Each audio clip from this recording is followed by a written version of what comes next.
सभी भाई बहनों को नमस्कार।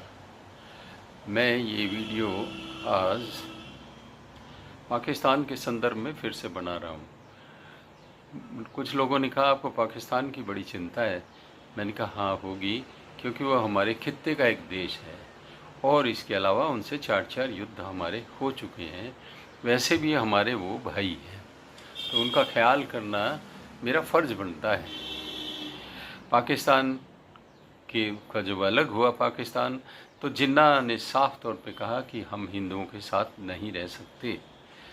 तो ये सिद्ध करता है कि इसकी नींव ही कोएग्जिस्टेंस के सिद्धांत के विरुद्ध पड़ी है। एक घृणा भाव, एक आपसी सहयोग को नकारते हुए ये नींव पड़ी है। इसके बाद भी कोएग्जिस्टेंस की यदि भावना जरा भी इनमें होती तो बांग्लादेश अलग नहीं होता। बांग्लादेश को भी इन्होंने स्वयं अपने कर्मों से अलग किया है। उनके प्रति भेदभावपूर्ण नज़रिया और उनको नीची निगाहों से देखना, ये इसका मूलभूत कारण था, जिसके लिए खुद ही उत्तरदायी हैं, किसी और ने कुछ नहीं किया। पाकिस्तान में कोएग्जिस्टेंस की भावना का अभाव है, भावना नहीं पाई जाती। इसी कारण से श्रीलंकाई नागरिक को जिंदा जलाया जाता है। और यदि बाज़ार में कोई इनकी खुद की बहन बेटी भी कोई ऐसा कुर्ता पहन ले जिस पे कुछ लिखा हुआ हो और वहाँ के लोगों को समझ में नहीं आए और वो उसको कोई धार्मिक चीज़ समझ ले, जबकि वो शरीयत वाला देश कहता है अपने आप को, इस्लामिक देश कहता है, वो भीड़ उसके कपड़े फाड़ने को हो जाए। शरीयत हालांकि पूरी तरह वहाँ लागू नहीं है। तो इस तरह से ये सिद्ध होता है कि इनमें सहन शक्ति का अभाव है, पूर्णतः अभाव है। और आप स्पोर्ट्समैन स्पिरिट को देख लें, स्पोर्ट्समैन स्पिरिट का भी पूर्णतः अभाव है। जब कभी भी किसी खेल में हार जाते हैं तो इनके टीवी टूटने लगते हैं और भी काफ़ी रोना धोना और उस दोनों तरह से हुड़दंग मचाते हैं, जीतने पर भी हारने पर भी।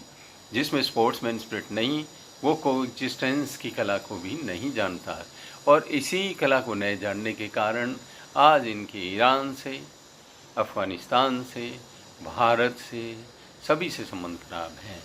परंतु ये भाग भाग कर कभी अमेरिका की, कभी चाइना की गोद में बैठते हैं। अमेरिका एक दूर का देश है, चाइना नज़दीक का देश है, लेकिन भारत विरोध के कारण इन्हें चाइना प्यारा लगता है और उस प्यार के कारण ये अपने आप को गिरवी तक रखने के लिए तैयार हैं। और चाइना तो हम जानते हैं पूरा बढ़िया है, इनसे पूरी वसूली करेगा।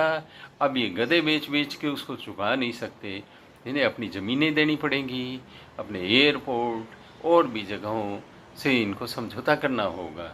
केवल मात्र भारत से दुश्मनी, भारत से द्वेष भाव रखना और फिर ये भी कहना कि आओ हम व्यापार करें, आओ हम मिलजुल के रहें, ये खुद को भी मूर्ख बनाते हैं, दूसरों को भी मूर्ख समझते हैं, जबकि ये पूर्णतः गलत बात है। पाकिस्तानी भाइयों को एग्जिस्ट करना सीखो, ताकि संसार में आपका सम्मान बढ़े और लोग बाग आपको भी भारतीयों की तरह चाहने लगें, आपकी पासपोर्ट का भी सम्मान हो, आप एक आज़ाद देश की तरह रहें।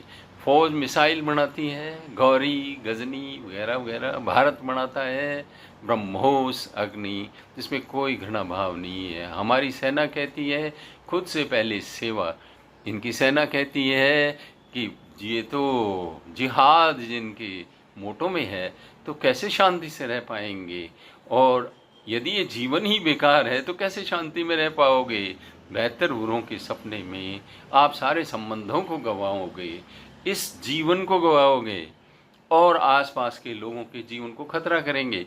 आपके बच्चे सीख सीख करके अपने चारों ओर असला लपेट करके बम विस्फोट करने की वो चलते फिरते बम बन जाते हैं। आपने अनाज और सब्जियों तक की कमी है, इसलिए आपको अपने मूलभूत बेसिक डेवलपमेंट की ओर ध्यान देना चाहिए। भूतकाल में कोई जी नहीं सकता, आज के संदर्भ में, आज के सिलसिले में जीने की कला सीखिए, तो सारे गिले शिकवे दूर हो जाएंगे। भाई और बहनों, दो नज़दीकी देशों को, पड़ोसी देशों को आपस में संबंधों को अच्छा रखना ही चाहिए। उग्रवादी मत भेजो ड्रोन के साथ असला और नशे की चीज़ें मत भेजो, तो बहुत कुछ सुधर जाएगा। धन्यवाद।